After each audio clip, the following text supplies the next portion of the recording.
Y estamos en una serie titulada Los Misterios de Dios.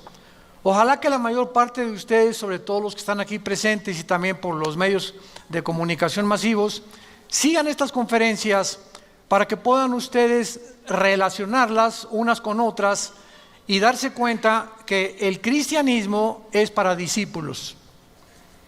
¿Qué quiero decir? Porque tú puedes ser cristiano sin ser discípulo. La palabra discípulo, matetes, en el griego, significa seguidor. Entonces Jesús no solamente nos invita a que creamos en Él, sino nos invita a que lo sigamos. Y si tú no eres una persona que durante la semana estás oyendo en el tráfico continuamente conferencias, pues no vas a poder más que quedarte en un nivel de mediocridad espiritual. Y van a pasar los años y cada vez va a ser más difícil para ti entender las verdades espirituales. Porque creías que el cristianismo es solamente una religión. Venir el domingo y escuchar una conferencia y entre semana no tienes ningún contacto con este libro que es la Biblia, que es el alimento de nuestra alma. Muy bien, vamos a desarrollar en esta mañana el tema el misterio de la ciudad de Jerusalén. El misterio de Jerusalén.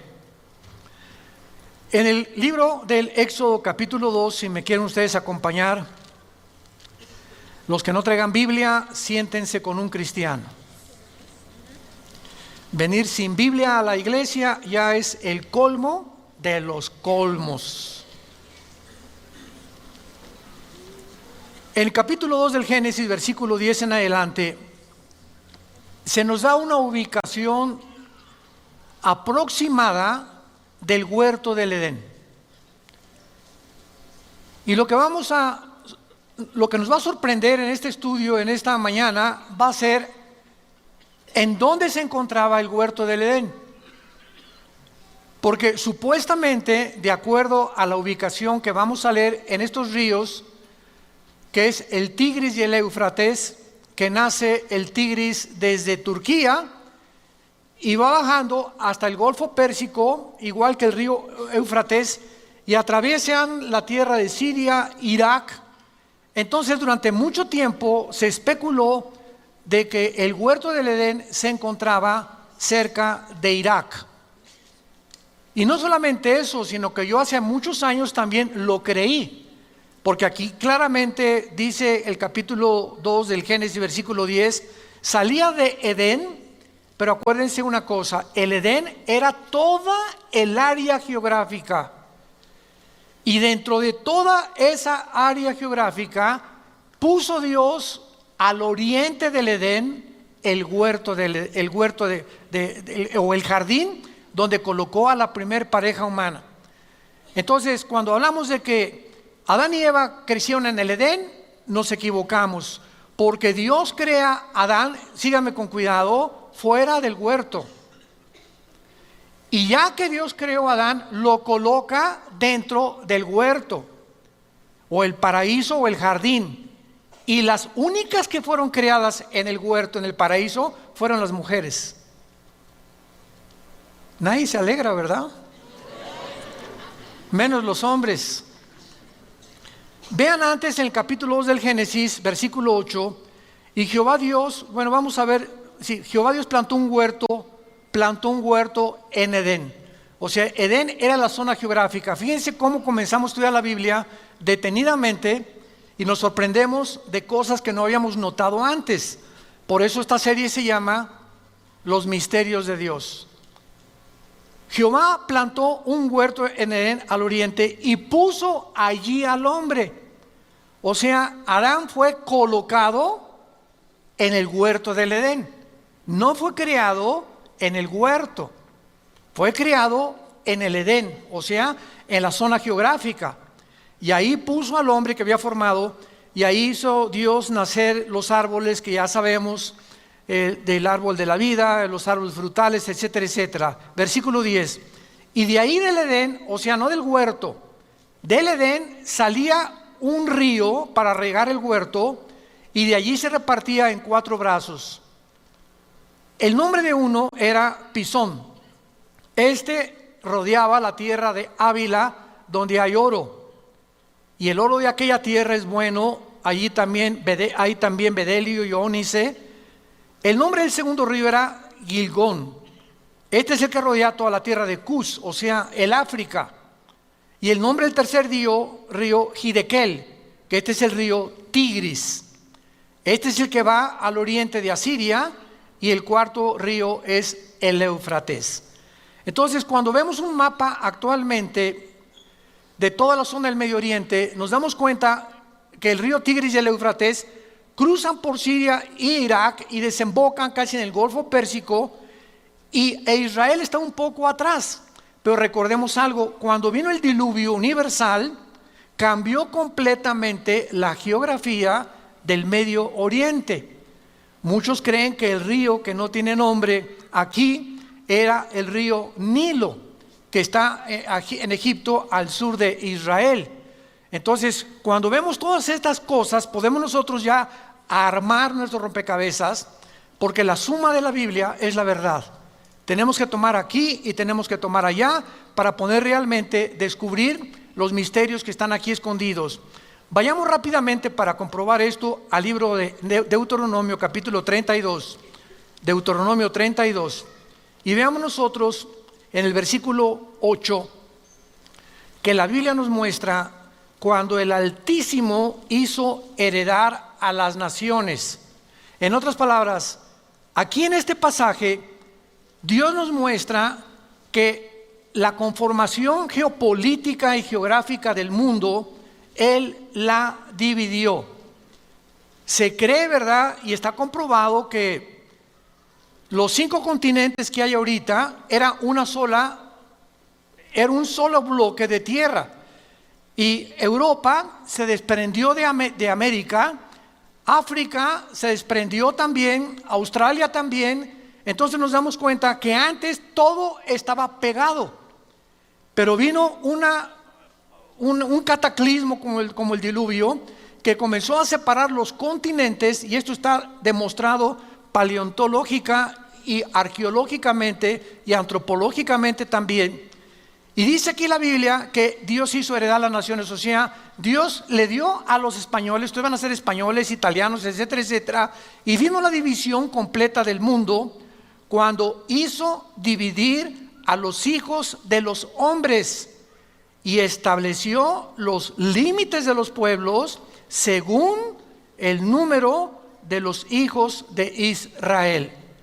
Dios reparte el globo terráqueo y Él organiza la geografía del globo terráqueo poniendo en medio a la nación de Israel, al puntito insignificante que ocupa Israel, que no es más grande que el mismo estado de Nueva Jersey en Estados Unidos.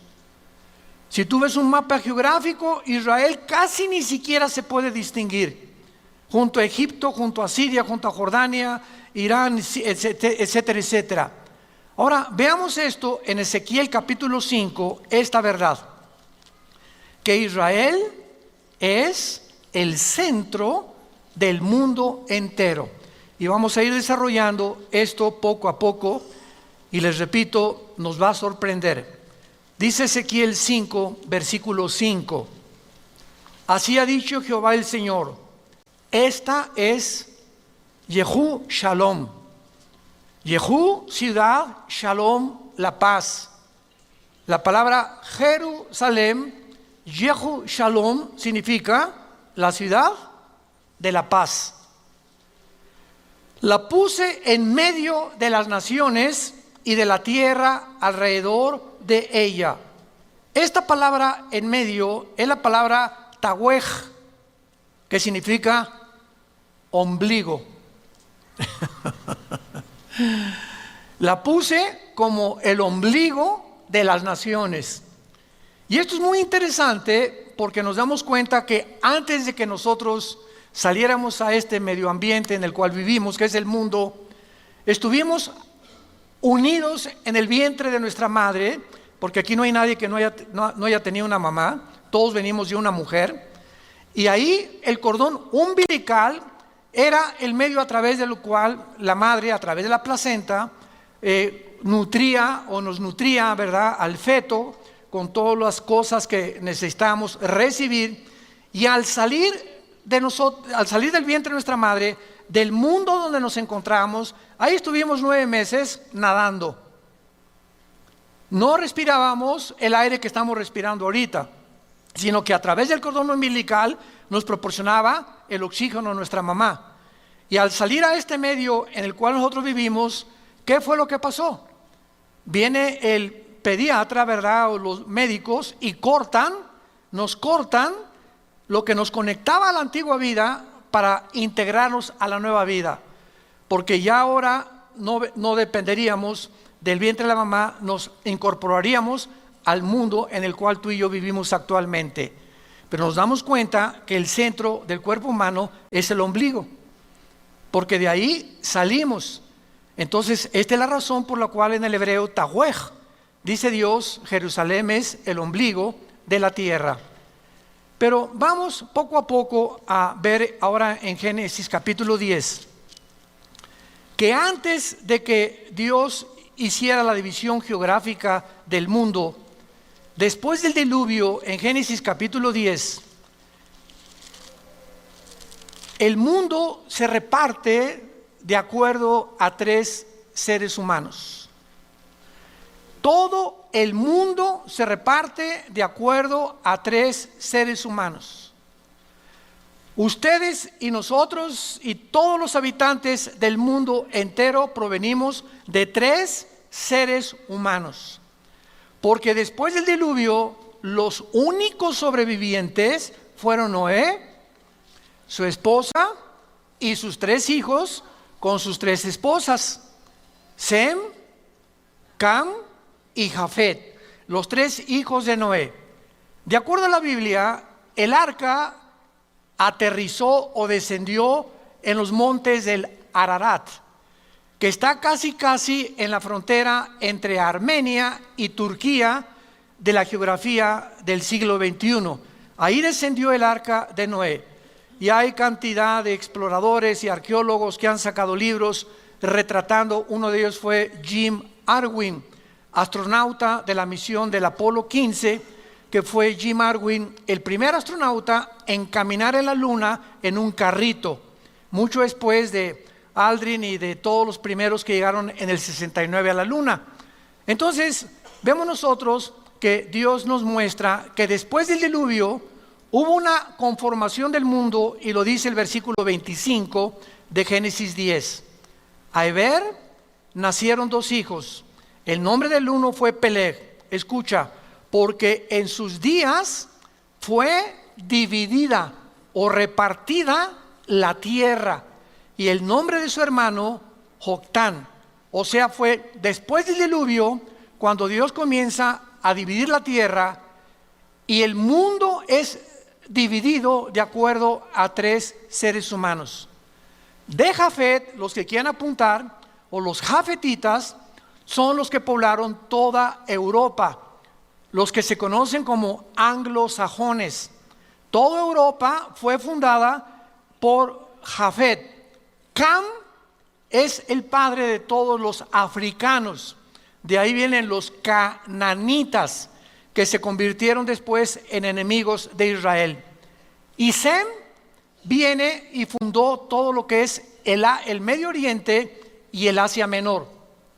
Ahora pongan atención, es interesante que cuando nosotros vemos a los indígenas de todo el continente americano en el cual nosotros nos encontramos, desde Alaska hasta la Patagonia, tenemos los indígenas de Estados Unidos que fueron los Sioux, Cherokee, los Apaches, etcétera, etcétera.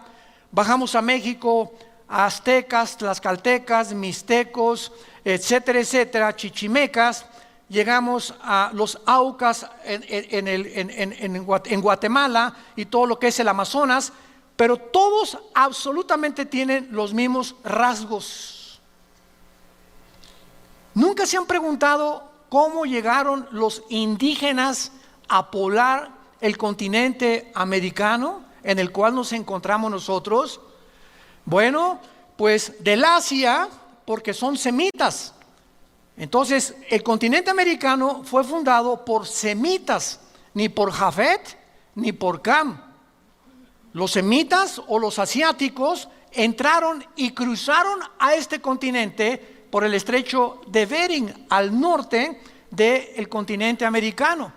Ahí pasaron del Asia y comenzaron a fundar desde Estados Unidos, Canadá, hasta abajo, todos ellos poblando, y por eso todo el continente americano está poblado de raíces indígenas. En otras palabras, por ejemplo, por eso se llama los Estados Unidos de Norteamérica, porque allá se dicen americanos, y americanos somos todos, ¿verdad? Porque el continente es todo desde Alaska hasta la Patagonia. Entonces, los Estados Unidos son estados que se unieron, Estados Unidos, pero ellos no lo fundaron. Estados Unidos fue fundado por ingleses. Son los primeros que llegaron a Rhode Island, al estado. Mi esposa y yo acabamos de regresar de Rhode Island. La semana pasada tuvimos una conferencia con pastores y fue de mucha bendición. Y es un estado precioso, porque ahí llegaron los primeros pilgrims o peregrinos. ¿Ya han visto ustedes las películas esas donde llegaron con este libro? Entonces pisaron tierra americana huyendo del catolicismo que el Vaticano hizo para acabar con todos los que no fueran unidos y no creyeran que solo Roma salva. Huyeron, y fue la reina Victoria que comenzó a permitir que huyeran de Inglaterra hacia América, y colonizaron en 1625 aproximadamente los Estados Unidos de Norteamérica. Entonces llegan los europeos aquí a América, y entonces comienzan a predicar la palabra de Dios, a fundar iglesias. Quisieron colonizar, ¿verdad? Pues todo lo que es Texas y todo, y esas guerras de los apaches, ¿se acuerdan ustedes de los Sioux? Que no querían cambiar su cultura ni mucho menos. En fin, fue un derramamiento de sangre tremendo. Después llegaron los italianos a Nueva York, después llegaron los alemanes, y así Estados Unidos es una nación formada de todos los, ahora sí que todos los personas del mundo entero y de todas las nacionalidades. No hay realmente un norteamericano que diga aquí. En México sí, en México lindo y querido, hay muchos de ustedes que tienen su ascendencia, ¿verdad?, de la cruza, cuando llegan los españoles con Fray Bartolomé de las Casas y se mezclan con las indias que poblaban México. Eran puros indígenas en México, y nacen los mestizos.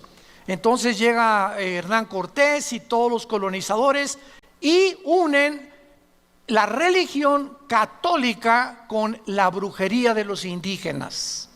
Se llama sincretismo, si lo quieres apuntar. Sincretismo. ¿Qué es el sincretismo? La mezcla de una religión con la brujería. Entonces vemos nosotros que dentro de las mismas religiones hay mucha brujería. Yo no sé cuántos han notado que en la mayor parte de iglesias hay gárgolas. Y no sé cuántos de ustedes han visto así las gárgolas. A lo mejor no saben ni lo que son las gárgolas, son demonios. Impresionante que casi en todas, el 90% de las iglesias hay gárgolas, así como estatuitas. Vaya por ejemplo a Mérida, Yucatán, y casi todas las avenidas de Mérida son puras gárgolas. O sea, hay una influencia tremenda, demoníaca, en México, Centroamérica y Sudamérica. Porque cuando llegaron a colonizarnos no llegaron con este libro, llegaron con la religión. No trajeron el evangelio, trajeron la religión que se mezcló con la brujería.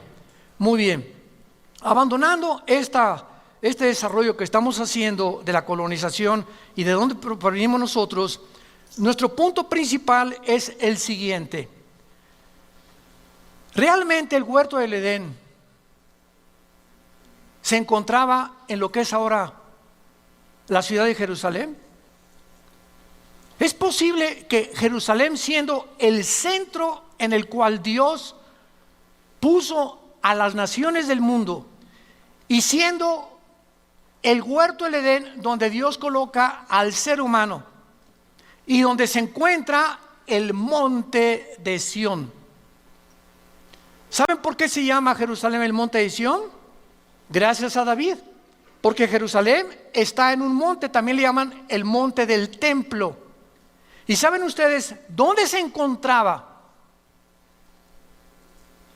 Virgen de qué, ¿qué llamamos ahorita? ¿De la Macarena? ¿Dónde se encontraba el huerto del Edén? Exactamente, vamos ahorita a verlo, donde se encuentra ahorita la mezquita de Omar, el domo de la roca. Cuando llegas a Jerusalén hay un domo impresionante dorado, y ese domo es una mezquita musulmana. Y debajo de ese domo y de esa mezquita musulmana se encuentra lo que era el templo de Salomón, que reconstruyó el rey Herodes, y que desde el año 70 después de Cristo hasta nuestros días, los judíos no han podido hacer sacrificios. Y el judaísmo es una religión de sacrificios. No han podido hacer sacrificios porque no hay sacerdotes, no hay corderos y no tienen templo. Entonces, para que ellos recobren ese templo, que en el año 605 después de Cristo, uno de los líderes musulmanes, Omar, que era uno de los califas del Imperio Otomano turco, que hasta 1923 gobernaron casi la tercera parte del mundo, él inventó la religión del Islam, Mahoma. Y entonces construyeron a donde estaba el templo judío, como ya no había judíos, y los dispersaron por la maldición que cayó sobre ellos, construyeron la mezquita de Omar o la cúpula de la roca, y ahí se encuentra debajo el templo judío. Y es interesante, ahora que vayamos el año que entra, los que nos van a acompañar en junio, vamos a Israel del año que entra, es interesante que en la parte occidental del domo de la roca o de la mezquita de Omar, en árabe está escrito estas palabras: la roca del templo del huerto del Edén. Los mismos musulmanes escribieron esto: la roca del templo, el huerto del Edén. Y la puerta norte de la mezquita se llama la puerta del paraíso del Edén, Ba-ej-Jina en el árabe. Y en el piso de enfrente hay una puerta de piedra de jaspe color verde de medio metro cuadrado, que los musulmanes le llaman la piedra del Edén. Vamos pues a descubrir nosotros lo siguiente: ¿cómo podemos comprobar que el huerto del Edén se encontraba en Jerusalén cuando ya vimos que cambió la geografía, la topografía, todo lo que ahorita vemos después del diluvio, y el descubrimiento que nos confirma que el huerto del Edén se enconraba en la ciudad de Jerusalén? Es que a Jerusalén se le llama el monte de Sión o el monte del templo, y es ahí donde fue creado Lucifer.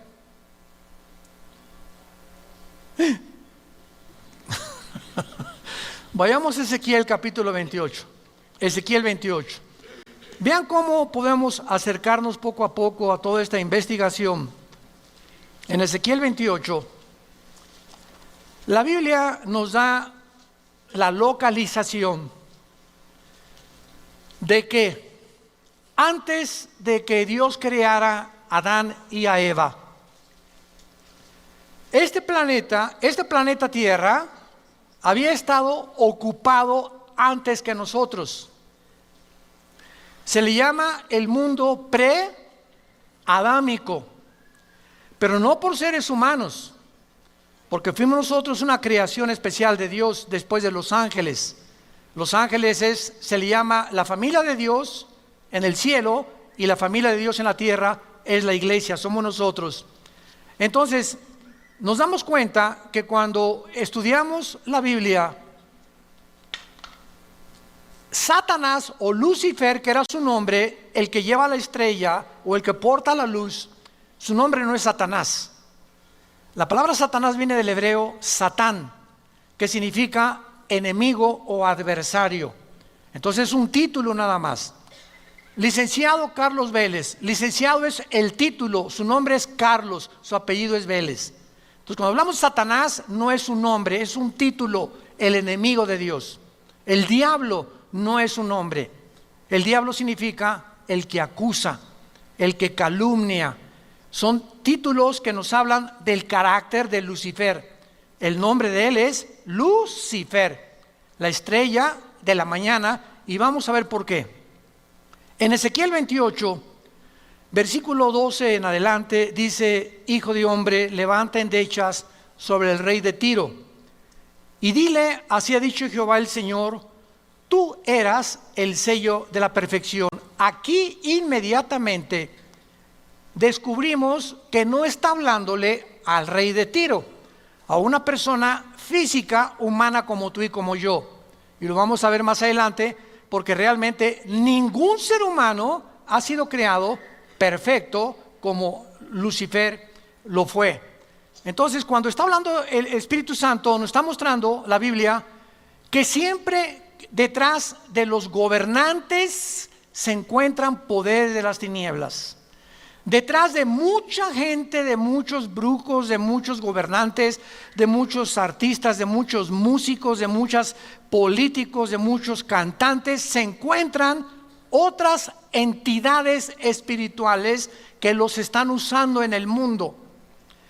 Y la mayor parte de los seres humanos no descubrimos ni nos damos cuenta y creemos, por ejemplo, ¿verdad?, que esa persona como un Hitler, ya los mismos estudiosos, psicólogos y psiquiatras que han estudiado la personalidad de Hitler saben que no era una persona normal, que había una fuerza extraña.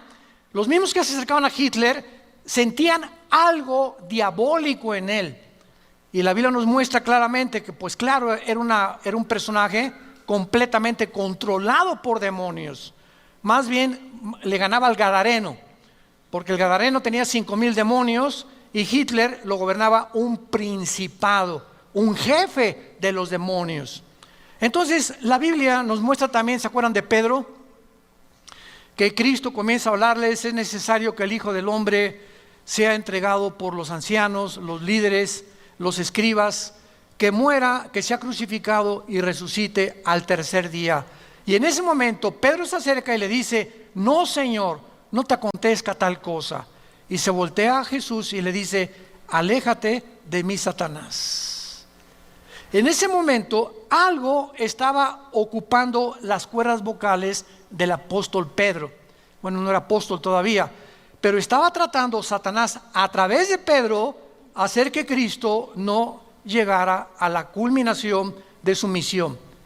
Entonces, así nos vemos claramente que muchas veces demonios y principados operan en los seres humanos, y para que nosotros podamos tener la capacidad de distinguir o de sentir en el espíritu como una parábola. Hay personas, ¿verdad?, que cuando un cristiano vive cerca de Dios y tiene la comunión con Dios continua, te da a Dios el discernimiento espiritual. La palabra discernir significa distinguir entre lo bueno y lo malo, entre lo que es de Dios y lo que no es de Dios. Ahorita vemos la televisión y el mundo entero está lleno de predicadores falsos, de profetas falsos, de apóstoles falsos, y la gente, amén, amén, amén.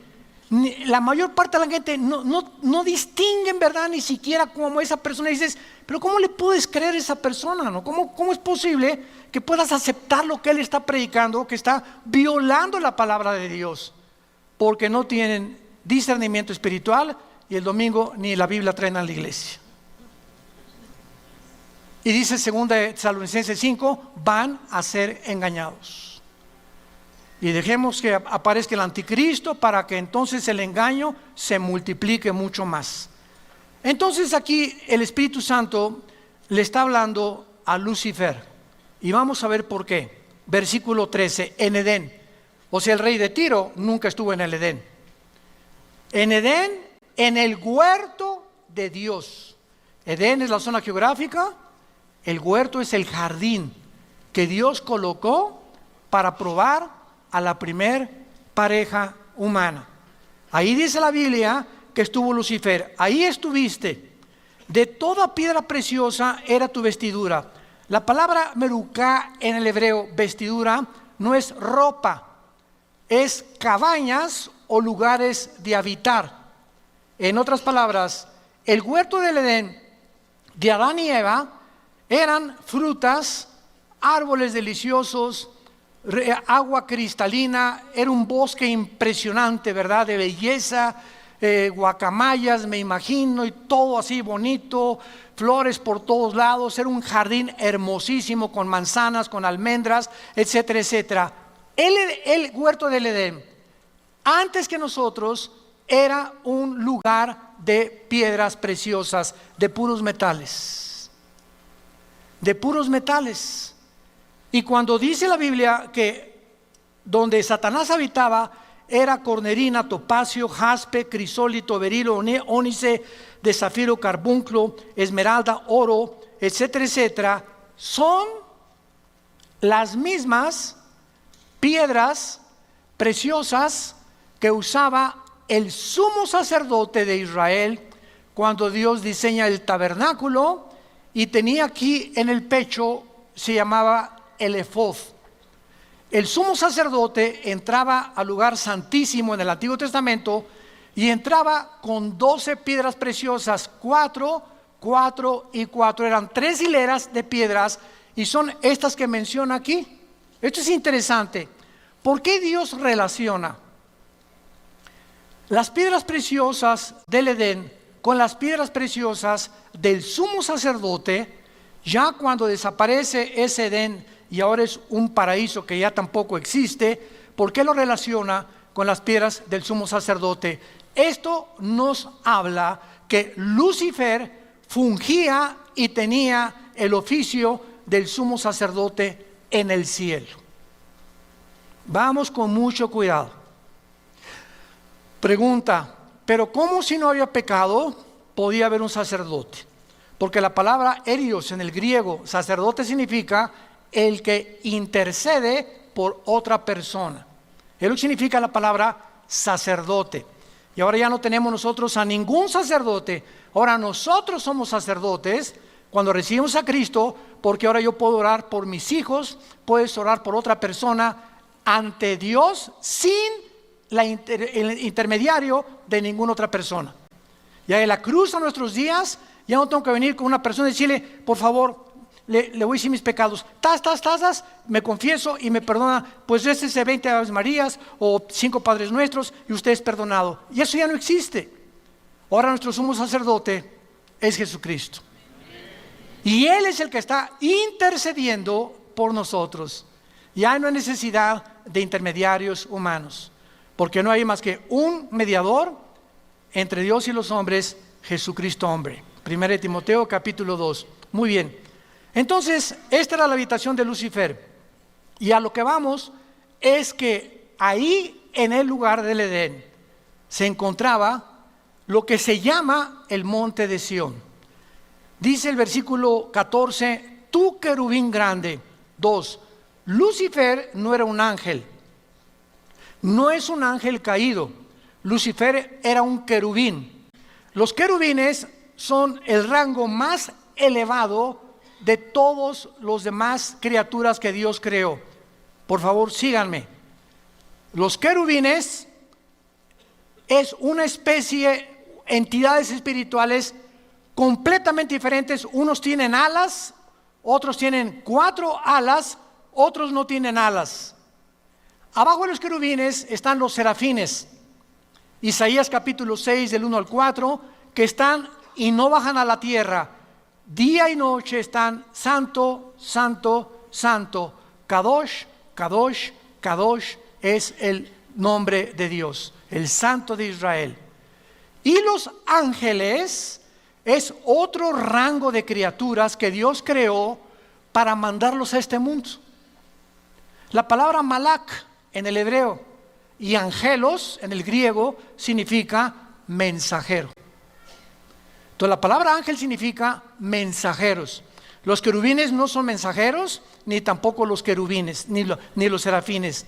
Todos los ángeles son mensajeros, como Gabriel, que es el correo de Dios, el que se le apareció a Daniel en Daniel 10, el que le dijo a María, María, el Espíritu Santo te cubrirá, y el santo ser que está formado aquí en tu vientre no es la obra de José. Él no va a poner el cromosoma Y, que es el que determina el género masculino, sino que el Espíritu Santo producirá, así como creó a Adán y Eva, y de la nada le puso los cromosomas y la genética y el ADN de la nada, así a María de la nada Dios creó el cromosoma Y para que fuera formado en la fertilización con el óvulo de María el cuerpo de Jesucristo en su vientre. Entonces esto es muy importante para que nosotros podamos distinguir claramente las clases y los rangos de criaturas que la Biblia menciona. Ahora muy bien, tú querubín grande protector, ¿protector? ¿Qué acaso antes de que, porque aquí todavía no caía, más adelante ya sale su caída, ¿de qué protegía querubín? ¿Por qué ejercía las funciones del sacerdote del Nuevo Testamento?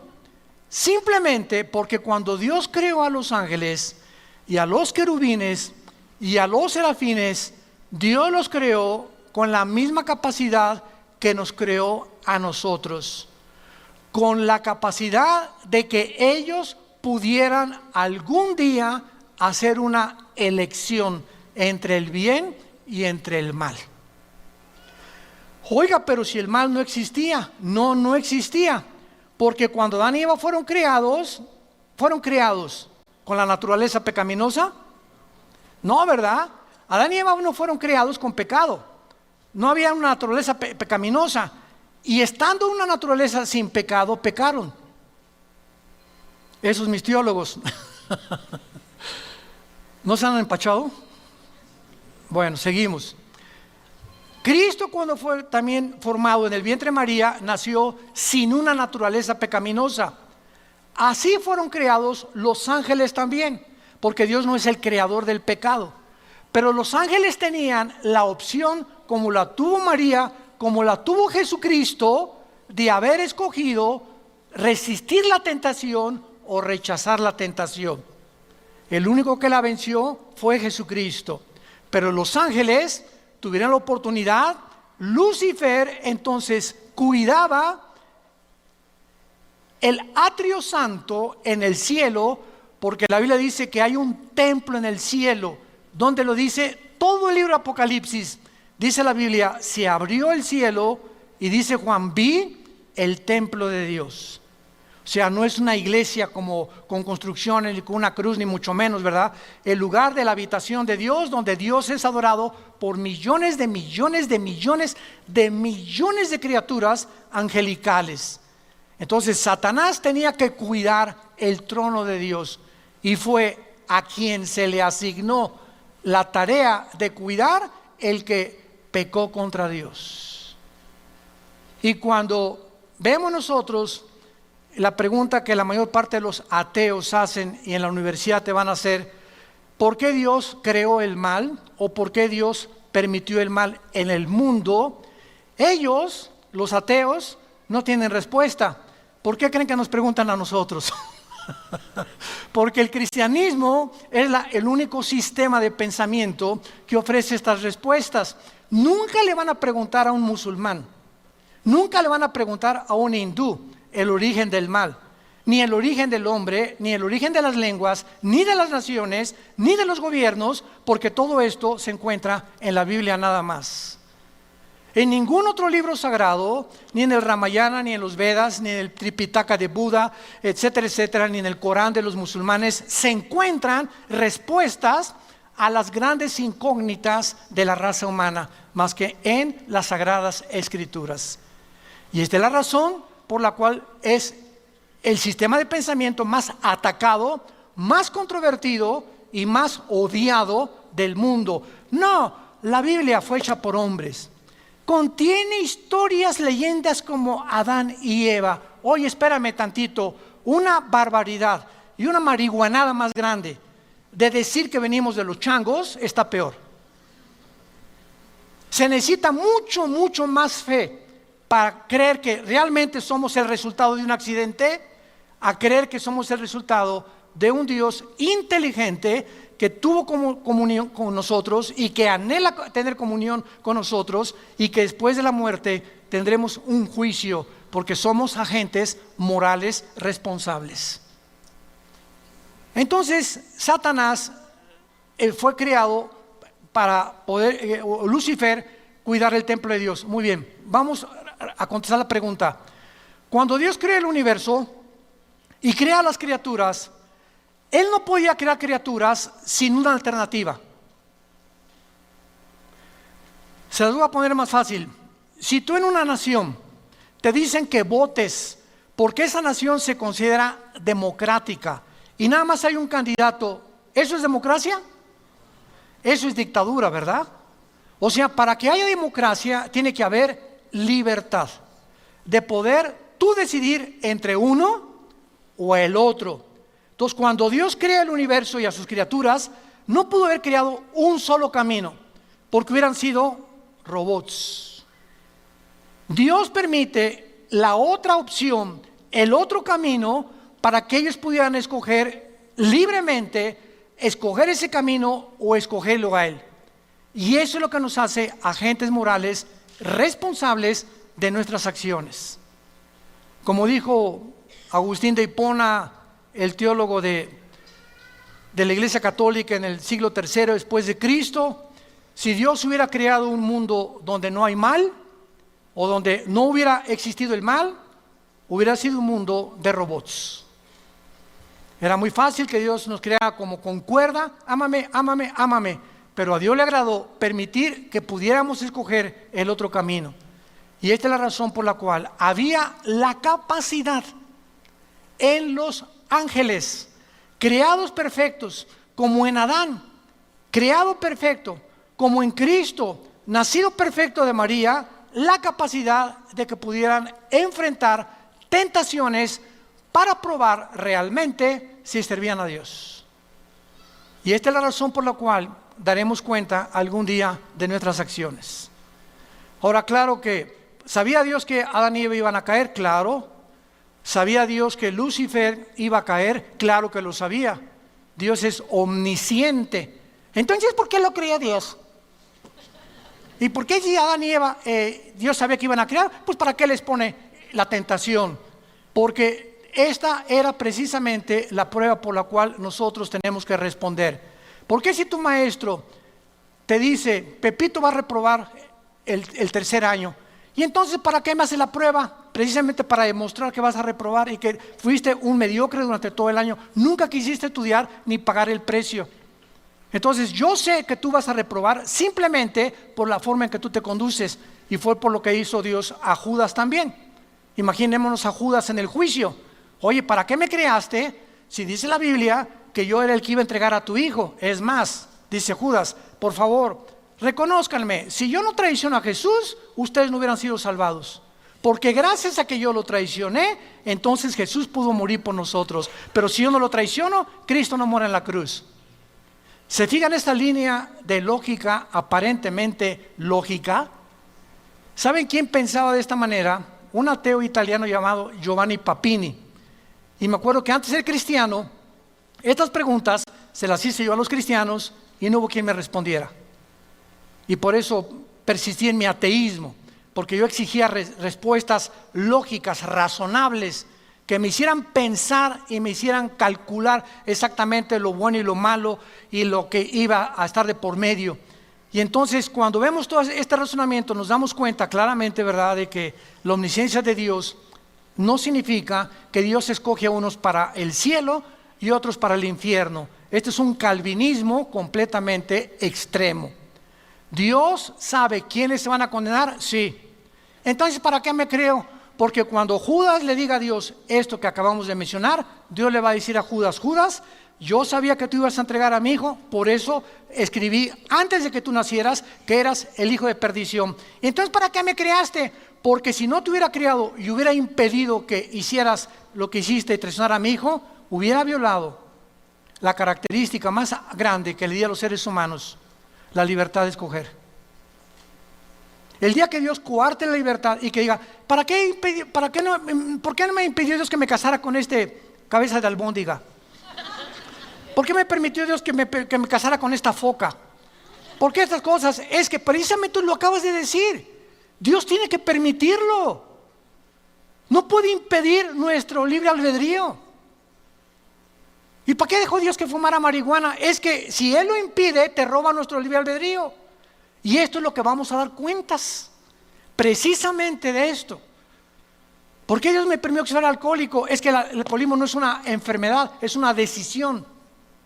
¿Por qué permitió que naciera homosexual? No hay tal gen homosexual. Dr. Francis Collins, presidente del genoma humano, lo acaba de declarar. No hay un gen que pueda justificar a una persona para que sea homosexual. Es una decisión que tú tomas libremente y que nadie te lo impide si ese es el camino que quieres tomar y Dios te deja que la tomes. Entonces, esta es la razón por la cual hay un juicio. Si no hubiera un juicio por nuestras acciones, seríamos puppets, títeres, robots de Dios. Y lo que nos concierne en Ezequiel 28:14 es después de que se le menciona como querubín grande, protector. Escuchen lo que dice: te puse en el santo monte de Dios. Allí estuviste en medio de las piedras de fuego, perfecto eras en todos tus caminos. Versículo 16, y a causa de la multitud de tus contrataciones, esta palabra contratación es reculá, en el hebreo significa tráfico. Tráfico, a causa de algo que Él traficó en el cielo, fuiste lleno de iniquidad. Versículo 18, con la multitud de tus maldades y con la iniquidad de tus contrataciones, profanaste, apunta la palabra hebrea, chalal, C-H-A-L-A-L, como suena, chalal, que significa prostituir o traficar sexualmente. Te prostituiste. Un tipo de tráfico entre los ángeles. Y profanaste tu santuario. O sea, te saliste del orden en el cual yo te había creado. Y por alguna razón misteriosa, la tercera parte de los ángeles se fueron con Él. Dejaron el cielo y se fueron con Él. Fueron creados en la tierra, subían al cielo y bajaban al cielo, y todavía Satanás tiene acceso al cielo, pero dice la Biblia, te arrojaré en la tierra. Y aquí fue el lugar donde Dios decidió que Lucifer creciera. Y la paleontología, la antropología, la arqueología nos dan testimonio, señores científicos que nos escuchan, de que construcciones como las pirámides de Egipto, de Giza, las de Stonehenge en Inglaterra, los mayas, ¿quién les dio a estas personas humanas hace 4, 5, 6 mil años el conocimiento, sin calculadoras, sin telescopios, sin ningún aparato moderno que tenemos, para poder haber hecho esas pirámides que a través de 4,000 años, el sistema de impermeabilización que tienen, ni siquiera el medio ambiente, ni la erosión del viento, ni la lluvia ha podido penetrar y cargar esas piedras humanamente de 12, 15 toneladas, las de Machu Picchu en Perú? Entonces, Discovery Channel, National Geographic, los extraterrestres. Fuimos visitados por extraterrestres, y es más, hasta tenían las escafandras, como etcétera, etcétera, porque ahí están pintados por todos lados. Y venimos a la Biblia. Esto fue la razón por la cual escribí el libro que acabo de escribir, La invasión de los ángeles caídos. Se los recomiendo, ahí explico todo claramente. para que vayas con tu maestro así y le hagas aquí, mire, aquí están sus extraterrestres, maestro. Eso es lo que el mundo llama que una influencia extraterrestre son ángeles caídos. Son los ángeles que tienen la capacidad de materializar la energía. Y el cristiano ni siquiera ha podido descubrir el poder de la materialización de los ángeles, y que son interdimensionales, que pueden estar en una dimensión los ángeles, en otra dimensión pueden entrar a nuestra dimensión de 4 dimensiones, pueden hacerse visibles, pueden comer con nosotros, pueden tomar forma humana como nosotros. Dice Hebreos 13 que muchos han comido o han hospedado ángeles sin que tú te des cuenta, porque tienen esta capacidad. Según de Corintios 11, Satanás se disfraza como ángel de luz. Nunca, dice un dicho, si tú quieres realmente en una reunión saber quién está influenciado por Satanás, es la persona que menos te esperas. En una reunión de 50 personas, un pastor me dijo, si Satanás quiere llegar a usted, pastor, ¿qué va a hacer? Se va a meter entre todas las personas y va a estar de los más cercanos a usted. Muchas personas de las más cercanas a nosotros, tengamos cuidado, pueden tener cara de ángel y pueden ser personas con una apariencia supuestamente buena. Esos son precisamente los que usa el diablo. Se disfrazan como ángel de luz. Nunca se disfraza como el guasón, ni con cara de loco. Él viene como ángel de luz. Entonces vemos claramente que Israel es el monte de Sión. De acuerdo a la tradición judía, el templo del monte, que es donde se encuentra la mezquita de Omar, es el fundamento sobre el cual Dios creó al mundo, porque allí se encontraba el monte de Dios, el huerto del Edén.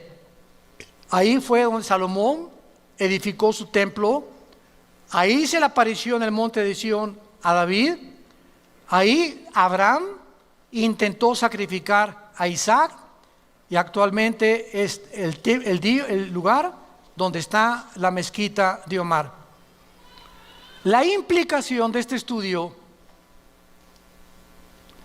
es que cuando Dios se separa del huerto del Edén y saca a Adán y Eva, Génesis capítulo 3, lo saca del huerto del Edén y prohíbe que el ser humano regrese al huerto del Edén, poniendo un querubín con una espada encendida. Los querubines significan en la Biblia la santidad de Dios. Por eso en el arca mandaron construir 2 querubines con alas tapando, o sea, nadie puede ver lo que está ¿cómo se llama? Donde se ponía la sangre del sumo sacerdote, cuidando la santidad de Dios. Entonces el querubín en el huerto estaba impidiendo que el ser humano en estado caído no podíamos regresar a tener comunión con Dios. Lo impedía la santidad de Dios, y la espada la justicia de Dios. Esta santidad de Dios y esta justicia de Dios, ninguno de nosotros podía cumplirla, porque somos seres imperfectos y caídos. Entonces Dios mandó a su Hijo Jesucristo para que Él, en su perfección humana y divina y en su santidad, cumpliera la justicia que nosotros no podíamos jamás cumplir, los mandamientos de Dios. Entonces Cristo muere en la cruz y nos dice: Armando, si tú crees lo que yo estoy haciendo por ti, yo te imputo mi justicia. Yo no soy justo. La justicia es como un saco que traemos puesto, que no es de nosotros, es de Cristo.